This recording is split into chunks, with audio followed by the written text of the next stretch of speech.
Oh my god. Emមែនតើអេម៉ាយូសាហាវយូហ៊ូអេមែនតើ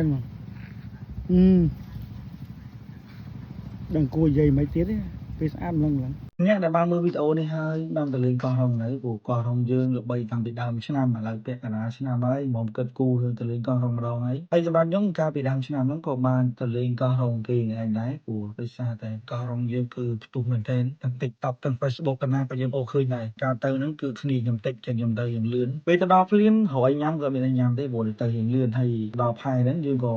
មើលសាំងវិចអីញ៉ាំដើម្បីខកពោះចាំទូកទៅហើយចាំទូកប្រហែលជា10ទៅ20នាទីដែរគឺមានបរទេសទៅលេងច្រើនមែនទែនកោះរ៉ុងយើងបងប្អូនខ្មែរយើងទៅតិចទេហើយទៅហ្នឹងពួកដោយសារខ្ញុំទៅហ្នឹងគឺថ្ងៃចូលការអត់ទៅចង់បានសារទេហើយដល់ពេលយើងជិះទូកទៅយើងឈើមើលសមុទ្រហើយយើងទៅខែហ្នឹងក៏វាខែប្រាំងទៀតយើងឃើញរលកទឹកសមុទ្រអីហ្នឹងគឺវាស្អាតមែនទែនយើងមានអារម្មណ៍ថាឈៀលមែនទែនអត់មានអារម្មណ៍ថាយូរទេព្រោះជីហ្នឹងមានមួយផ្លែតទៅដល់ខាងផែហើយទៅដល់ភ្លាមខាងក្រុមការងារក្រុមរីសតរបស់គាត់មកចាំទទួលខ្ញុំយកទៅគេងនៅរីសតគាត់ហ្នឹងហើយ